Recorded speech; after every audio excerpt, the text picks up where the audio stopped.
ഈ വീഡിയോ ചെയ്യുന്നത് നമ്മൾ കോപ്പർ ബോണ്ടഡ് ആയിട്ട് എർത്തിങ് ഇലക്ട്രോഡ്സ് ഉപയോഗിക്കുന്നുണ്ട്. അപ്പോൾ അതിൻ്റെ കുറച്ച് കാര്യങ്ങൾ മനസ്സിലാക്കാൻ വേണ്ടി, അപ്പോൾ ഈ PDF എക്സൽ എർത്തിങ് എന്ന് പറഞ്ഞ കമ്പനിയിൽ നിന്ന് കിട്ടിയതാണ്. അപ്പോൾ നമുക്ക് വീഡിയോയിലേക്ക് കിടക്കാം. അപ്പോൾ ഇതിൻ്റെ അകത്ത് കോപ്പർ ബോണ്ടഡ് ആയിട്ടുള്ള ഇലക്ട്രോഡ്സും കാസ്റ്റ് അയണും തമ്മിലൊക്കെ ഉള്ള, അല്ലെങ്കിൽ ബാക്കിയുള്ള ഇലക്ട്രോഡ്സും തമ്മിലുള്ള കമ്പാരിസണാണ് നടക്കുന്നത്. അപ്പോൾ ഈ കോപ്പർ ബോണ്ടഡ് സ്റ്റീൽ റോഡ് എന്ന് പറഞ്ഞാൽ എന്താണെന്ന് ആദ്യം തന്നെ മനസ്സിലാക്കുക. ലോ കാർബൺ ഹൈ ടെൻസൈൽ സ്റ്റീലാണ് ഇത് യൂസ് ചെയ്തിരിക്കുന്നത്.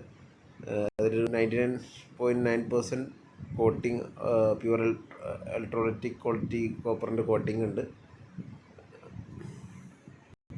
അപ്പോൾ എന്തുകൊണ്ട് ഈ ടൈപ്പ് റോഡ്സ് ഉപയോഗിക്കണം എന്നുള്ളൊരു, അല്ലെങ്കിൽ അത് ഉപയോഗിക്കുമ്പോൾ അഡ്വാൻറ്റേജും ഡിസഡ്വാൻറ്റേജസിനേക്കാളും കൂടുതൽ അഡ്വാൻറ്റേജസാണ് ഉള്ളത്. അപ്പോൾ അതെന്താണെന്നുള്ളത് പറയാൻ വേണ്ടിയാണ് ഈ വീഡിയോ യൂസ് ചെയ്യുന്നത്.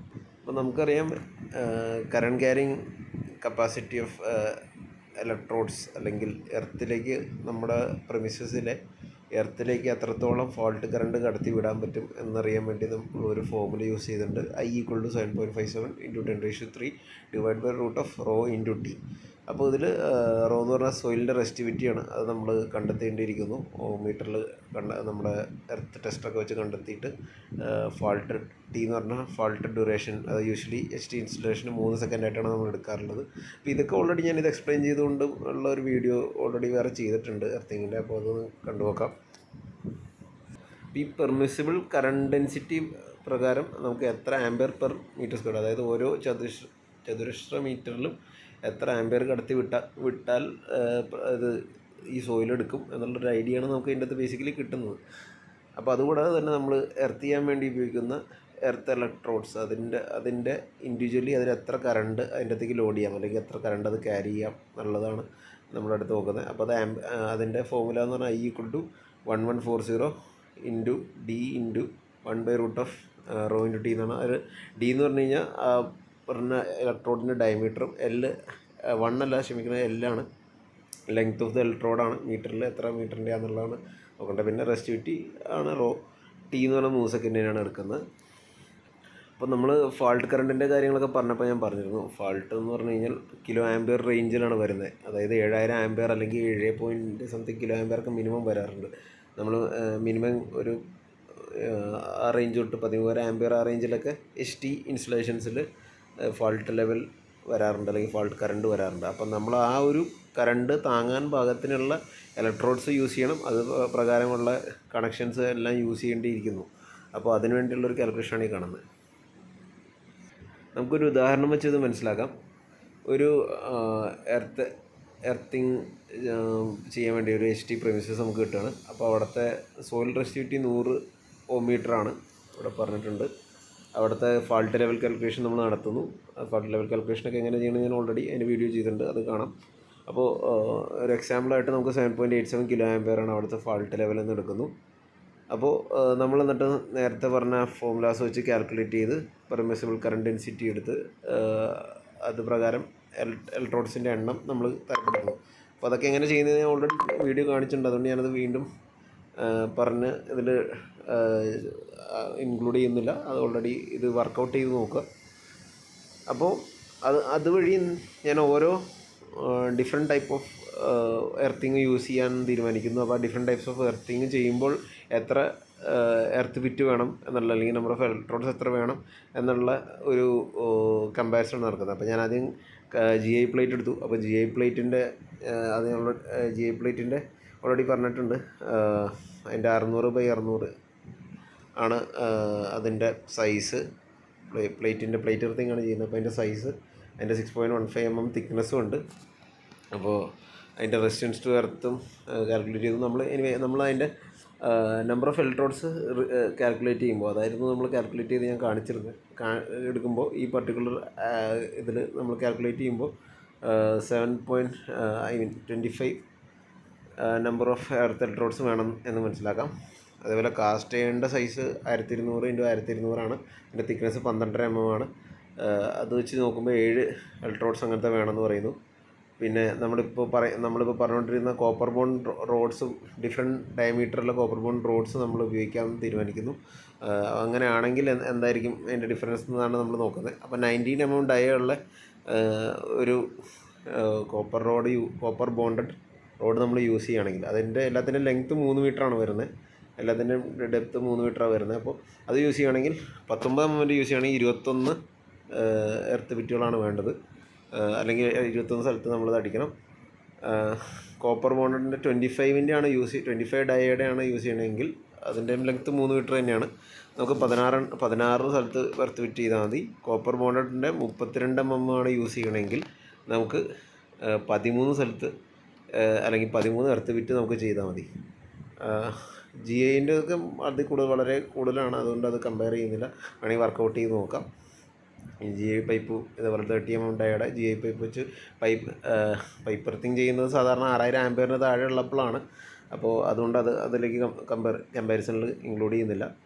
അപ്പോൾ ഇതാണ് നമ്മൾ നോക്കിക്കഴിഞ്ഞ് കഴിഞ്ഞാൽ കാസ്റ്റ് അയൺ പ്ലേറ്റിൻ്റെ ഒഴിച്ച് ബാക്കി എല്ലാത്തിനും ഏത് കമ്പയർ ചെയ്താലും നമ്മുടെ കോപ്പർ ബോണ്ടഡ് റോഡിൻ്റെ നമ്പർ ഓഫ് എർത്ത് ബിറ്റാണ് കുറവ് തന്നെ. അതായത് കോപ്പർ ബോണ്ടഡിൻ്റെ സൈസ് കൂട്ടുന്നവരും കോപ്പർ ബോണ്ടഡ് റോഡിൻ്റെ സൈസ് കൂട്ടുന്നവരും എർത്ത് ബിറ്റിൻ്റെ എണ്ണം കുറഞ്ഞു വരുന്നു. ഓൾമോസ്റ്റ് പകുതി മതി, GI എത്രയാണോ അതിൻ്റെ പകുതി മതി. അപ്പോൾ അതിൻ്റെ ഒരു ഗുണമാണ്. ഇനി നമുക്ക് number of earth electrodes calculate ചെയ്തതിൻ്റെ ഫോമുല ഇതാണ്: ISC into number of plate electrodes എന്ന് പറഞ്ഞാൽ ISC into √ρ into T into 7.57 10⁻⁴ into A. ഇതാണ് നമ്മുടെ പ്ലേറ്റ് എർത്തിങ്. 6000 ആംപിയറിന് മുകളിലാണ് ഈ സാധാരണ പ്ലേറ്റ് എർത്തിങ്ങാണ് ചെയ്യണേ. അപ്പോൾ അതിന് വേണമെങ്കിൽ റോഡ് എർത്തിങ് ഉപയോഗിക്കാം എന്നുള്ള ഒരു കമ്പാരിസണാണ് നമ്മൾ ഈ കാണിക്കുന്നത്. അപ്പോൾ 6000 ആംപിയർ താഴെയാണെങ്കിൽ പൈപ്പ് എർത്തിങ്ങാണ് യൂസ് ചെയ്യുന്നത്, GI ഒക്കെയാണ് യൂസ് ചെയ്യുന്നത്, GI പൈപ്പ് എർത്തിങ്. അപ്പോൾ അത് നമ്മളിതിൽ കമ്പയർ ചെയ്യുന്നില്ല. അപ്പോൾ നമ്മൾ പ്ലേറ്റ് എർത്തിങ് ആണ് യൂസ് ചെയ്യണമെങ്കിൽ നമുക്ക് എത്ര പ്ലേറ്റ് വേണമെന്ന് അതിൻ്റെ എത്ര നമ്പർ ഓഫ് പ്ലേറ്റ് കിട്ടുന്ന ആ short circuit current into √ρ into T divide by 7.57 10⁻⁴ A. അത് A എന്ന് പറഞ്ഞു കഴിഞ്ഞാൽ ആ പ്ലേറ്റിൻ്റെ ഏരിയ നമ്മൾ കണ്ടെത്തിയിരിക്കണം. അപ്പോൾ ഏരിയ കണ്ടെത്തുന്നത് ഞാൻ ഓൾറെഡി കാണിച്ചിട്ടുണ്ട്. ഓരോ പ്ലേറ്റിൻ്റെ എങ്ങനെ ഏരിയ കണ്ടെത്താമെന്ന് ഞാൻ ഓൾറെഡി പറഞ്ഞിരുന്നു. T സെയിം തന്നെ 3 seconds. ഇനി നമ്മൾ ഇതിൽ നമ്പർ ഓഫ് റോഡ് ഇലക്ട്രോഡ്സ് ആണ് യൂസ് ചെയ്യണമെങ്കിൽ ആ ഫോമുലയിൽ ചെറിയൊരു ചേഞ്ചാണ് വരുന്നത്. √ρ ഇൻറ്റു T ഇൻറ്റു ഇവിടെ 1140 വരും, ഇവിടെ D ഇൻറ്റു L ആണ് വരുന്നത്. D എന്ന് പറഞ്ഞാൽ ഡയമീറ്റർ ഓഫ് റോഡും L ലെങ്ത് ഓഫ് ഇലക്ട്രോഡ്. അപ്പോൾ ഈ ഫോമുല യൂസ് ചെയ്തിട്ടാണ് നമ്മൾ ഈ ചാർട്ട് ഉണ്ടാക്കിയേക്കണേ. നിങ്ങൾക്കത് ചെയ്ത് നോക്കിയിട്ട് കമ്പയർ ചെയ്ത് നോക്കാം. രണ്ടിൻ്റെ കമ്പാരിസൺ നടത്താം. ഏരിയ കാൽക്കുലേറ്റ് ചെയ്യുന്നത് അറിയാലോ, 600 × 600 ചെയ്താൽ ഏരിയ കിട്ടും. അതിനെ മീറ്ററിലേക്ക് ആക്കുക. ഇത് mm-ലാണ് നടക്കുന്നത്, അത് മീറ്ററിലേക്ക് ആക്കുക. 2 പ്ലേറ്റിനായതുകൊണ്ട് 2 വശമുള്ള കാരണം അതിൻ്റെ ഡബിൾ എടുക്കുക. ഫോർ എക്സാമ്പിൾ നമുക്ക് 600 × 600 ചെയ്യുമ്പോൾ 1600 mm² കിട്ടും. അതിൻ്റെ ഡബിൾ എടുക്കണം, 7200 mm² എന്ന് പറഞ്ഞ് എടുക്കണം. അപ്പോൾ അതാണ് അതിൻ്റെ ഒരു വ്യത്യാസം വരുന്നത്. ഇപ്പോൾ കാസ്റ്റ് അയണിൻ്റെ ആണെങ്കിൽ 1200 × 1200 എന്ന് പറയുമ്പോൾ 1.1440000 എന്ന് പറഞ്ഞ് കിട്ടും. അപ്പോൾ അതിനെ നമ്മൾ മീറ്റർ സ്ക്വയർ ആക്കി കൺവേർട്ട് ചെയ്യുക. മീറ്റർ സ്ക്വയറിലാണ് നമ്മൾ ചെയ്യേണ്ടത്. അപ്പോൾ അതുപോലെ അതിന് ഡബിൾ ഏരിയ എടുക്കുകയാണ്. കാരണം പ്ലേറ്റ് നമ്മൾ വയ്ക്കുമ്പോൾ 2 സൈഡ് സോയിലായിട്ട് ടച്ച് ആയിട്ടിരിക്കുക. അപ്പോൾ 2 ഏരിയയും 2 സൈഡും കാൽക്കുലേറ്റ് ചെയ്യണം അതിൻ്റെ അകത്ത്. അപ്പോൾ അതിൻ്റെ ഒരു കൺക്ലൂഷനാണ് ഇവർ പറയുന്നത്. അപ്പോൾ it can be seen that the land required to install cast iron plate electrode is more than the 1 area required to install equivalent current loading capacity CB electrodes. അതായത് നമ്മൾ കണ്ടല്ലോ, കൂടുതൽ number of earth bit means കൂടുതൽ സ്ഥലം വേണം. അപ്പോൾ നമ്മൾ copper bonded ഉപയോഗിച്ച് എർത്ത് ബിറ്റിൻ്റെ സ്ഥലം കുറയ്ക്കാൻ പറ്റും. അതുവഴി നമുക്ക് ഇത് ലാഭിക്കാൻ പറ്റും, നമ്മുടെ സ്ഥലം ലാഭിക്കാൻ പറ്റും. അത് മാത്രമല്ല, സ്ഥലം ലാഭിക്കുന്നതിന് മാത്രമല്ല നമ്മുടെ പല പണികളും ലാഭിക്കാൻ പറ്റും. അതായത് ഇപ്പോൾ ഉദാഹരണത്തിന് നമ്മുടെ കാസ്റ്റ് അയൺ പ്ലേറ്റ്, അതിൻ്റെ നമ്മൾ പറഞ്ഞല്ലോ 1200 by 1400 അല്ലെങ്കിൽ 1.2 by 1.2 മീറ്ററിൻ്റെ, അത് ഇൻസ്റ്റാൾ ചെയ്യാൻ വേണ്ടി നമുക്ക് ശരിക്കും പറഞ്ഞാൽ 2 മീറ്റർ by 2 മീറ്ററിൻ്റെ ഏരിയ വേണ്ടി വരും. 1.2 × 1.2 എന്ന് പറഞ്ഞാൽ അത് ഇൻസ്റ്റാൾ ചെയ്യാൻ ഓൾമോസ്റ്റ്, അതായത് ഏകദേശം 1.44 m² ഒരു സാധനത്തിന് വേണ്ടി 4 m² ഏരിയ മാറ്റിയിടേണ്ടി വരും.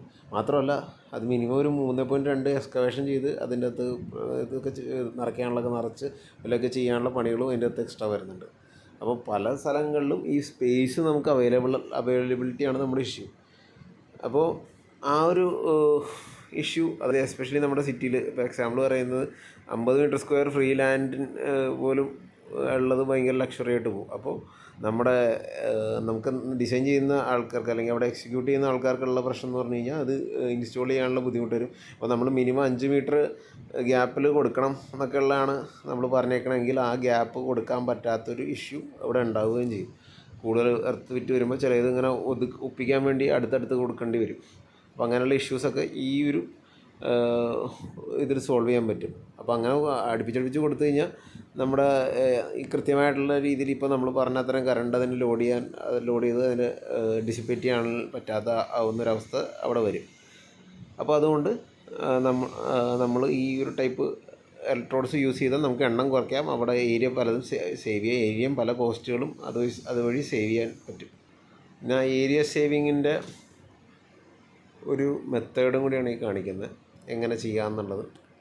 ഫിഗർ 1 ഉണ്ട്, ഫിഗർ 2ൽ വരുന്ന ഏരിയ കാണിക്കുന്നുണ്ട് 43 metre square. Cast iron use ചെയ്യുമ്പോൾ വരുന്ന 128 മീറ്റർ സ്ക്വയർ ഏരിയ വരുന്നുണ്ട്. നേരെ മറിച്ച് ഇവിടെ 6 നമ്പർ ഓഫ് പിറ്റ് യൂസ് ചെയ്യുമ്പോൾ 110 മീറ്റർ സ്ക്വയർ ഏരിയ വരുന്നുള്ളൂ. അതായത് നമ്മളിപ്പോൾ കാസ്റ്റ് അയൺ വെച്ചാണ് ഇത് പ്ലേസ് ചെയ്യണമെങ്കിൽ നമുക്ക് വരുന്ന 125 മീറ്റർ സ്ക്വയർ ഏരിയ വരും. വേറെ ട്രയാങ്കിൾ വെച്ച് ചെയ്യുമ്പോൾ 86 മീറ്റർ സ്ക്വയറിൽ കാര്യം ഒതുങ്ങും. അതായത് നമ്മൾ ട്രയാങ്കുലർ ഷേപ്പിൽ ഈ റോഡ്സ് അടിക്കുവാണെങ്കിൽ 6 6 12 വെച്ച് അടിക്കുവാണെങ്കിൽ അപ്പോൾ ആ ഏരിയ സേവ് ചെയ്യാനുള്ളൊരു സെറ്റപ്പും കൂടിയാണ് കാണിക്കുന്നത്. എർത്ത് ഇലക്ട്രോഡ് തന്നെ അത് നമുക്ക് പല രീതിയിൽ ചെയ്യാം എന്നുള്ളതും കൂടിയാണ് കാണിക്കുന്നത്. അപ്പോൾ ഇനിയിപ്പോൾ 6 കാസ്റ്റ് അയൺ പ്ലേറ്റ് ആയിരുന്നു വെച്ചിരുന്നെങ്കിൽ അതിൻ്റെ ഏരിയ 128 മീറ്റർ സ്ക്വയർ വന്നാൽ വേറെ നമ്മൾ 6 ഈ നമ്മുടെ ഇലക്ട്രോഡ് യൂസ് ചെയ്യണമെങ്കിൽ 110 mm സ്ക്വയറിൽ കാര്യം തീരും.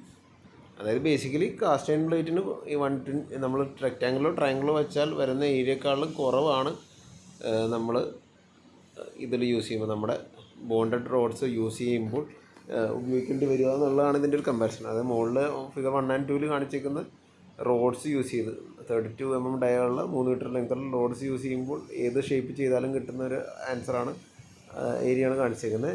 ഇവിടെ 3 and 4ൽ പ്ലേറ്റ് വെച്ച് ചെയ്തേക്കുന്നത്. അപ്പോൾ ഇതിൻ്റെ കമ്പാരിസൺ ചെയ്യുമ്പോൾ ഏരിയ എപ്പോഴും കുറവ് വരുന്നത് നമ്മുടെ റോഡ്സ് ചെയ്യുന്നതാണ്. മാത്രമല്ല നമുക്കത് കുറച്ചും കൂടി കൺവീനിയൻ്റ് ആയിട്ട് അധികം കുഴി 3 മീറ്റർ ഡെപ്ത് മതി. അപ്പോൾ അതിൻ്റെ വിഡ്ത്തൊന്നും അത്ര എടുക്കാണ്ട് തന്നെ നമുക്ക് ഉദ്ദേശിച്ച ബലം കിട്ടുകയും ചെയ്യും. അപ്പോൾ ഇതിൻ്റെ ഒരു അഡ്വാൻറ്റേജ് എന്ന് പറഞ്ഞു കഴിഞ്ഞാൽ കോസ്റ്റ് കുറവാണ്. കാരണം ഇങ്ങനെ സോയിലിലേക്ക് നമുക്ക് അടിച്ച് കയറ്റാവുന്നതാണ്. അതിന് വലിയ പിറ്റ് കയറ്റേണ്ട ആവശ്യമില്ല. റോഡ് ഡയറക്റ്റ്ലി ഇൻസ്റ്റാൾ ചെയ്യാൻ വെൽഡിങ്ങോ ഡ്രില്ലിങ്ങോ ഒന്നും വേണ്ടി വരില്ല. ഇത് മാത്രമല്ല ഭയങ്കര കല്ലും പാറ പോലത്തെ സ്ഥലങ്ങളിലുണ്ട് ഹോൾ ഡ്രില്ല് ചെയ്ത് ഇത് ഇൻസ്റ്റർട്ട് ചെയ്യാൻ പറ്റും. ഗ്രാനൈറ്റ് പോലത്തെ കൊറീസ് അങ്ങനെയുള്ള സ്ഥലങ്ങളിലൊക്കെ ചെയ്യാൻ പറ്റും. അവിടെ ഭയങ്കര ഗുണമായിരിക്കും. മറ്റിടത്ത് JCB ഉണ്ട് തന്നെ മാന്തണം. അപ്പോൾ അതിൻ്റെയൊക്കെ ബുദ്ധിമുട്ടുകൾ വളരെ രീതിയിൽ ലേബർ ചാർജിൻ്റെ വഴിയിലും ഇത് കുറേ നമുക്ക് ലാഭം ഉണ്ടാക്കി തരുവാണ്. ഇതിൻ്റെ ലൈഫ് സ്പാനും കൂടി നമ്മൾ കമ്പയർ ചെയ്ത് നോക്കുകയാണ്. അപ്പോൾ ഏറ്റവും നമുക്ക് ബുദ്ധിമുട്ടുള്ള കാര്യം എന്താണെന്ന് വെച്ച് കഴിഞ്ഞാൽ ഈ എർത്തിങ് ചെയ്യുമ്പോഴുള്ള ഒരു ബുദ്ധിമുട്ടെന്ന് പറഞ്ഞാൽ അവിടുത്തെ സോയിലിൻ്റെ സലൈനിറ്റിയും മറ്റേതും പ്രകാരം ചിലപ്പോൾ അവിടെ കൊറോഷൻ സംഭവിക്കും. അപ്പോൾ കൊറോഷൻ എല്ലാത്തിനും സംഭവിക്കും. ഇപ്പോൾ കോപ്പറിൻ്റെ ക്ലാവ് പിടിക്കണ പോലെ അത് സംഭവിക്കും. ബട്ട് കമ്പാരിറ്റീവ്ലി നമ്മുടെ കൊറോഷൻ 10 വർഷത്തിൽ കൊറോഷൻ എന്തോരം ആവും എന്നുള്ളതാണ് സംഭവിക്കുന്നത്. ഇപ്പോൾ കോപ്പർ ബോണ്ടിൻ്റെ 2% സംഭവിക്കണമെങ്കിൽ ഹോട്ട് ഡിപ്ഡ് ഗാൽവനൈസ്ഡിൻ്റെയും കാസ്റ്റ് അയണിൻ്റെയൊക്കെ 5% മുതൽ 22% വരെ അതിൻ്റെ എഫക്റ്റ് കുറയും. കാരണം അത്രയും തുരുമ്പിക്കുകയോ അല്ലെങ്കിൽ ക്ലാവ് പിടിക്കുകയോ അല്ലെങ്കിൽ കൊറോഷൻ സംഭവിച്ചു പോകും എന്നാണ് ഇതിൻ്റെ സ്റ്റഡി പറയുന്നത്. ഇതിൻ്റെ ഫ്ലാറ്റ് അറ്റം എൻഡ് ഫ്ലാറ്റായിട്ടൊക്കെ ഇരിക്കുന്ന സാധനമൊക്കെ അവൈലബിൾ. അപ്പോൾ നമുക്ക് മറ്റേ നമ്മുടെ സ്ട്രിപ്പൊക്കെ കോപ്പറിൻ്റെ പട്ടയൊക്കെ കണക്ട് ചെയ്യാനുള്ള എളുപ്പം കൂടി അതിൻ്റെ അകത്ത് വരുന്നുണ്ട്.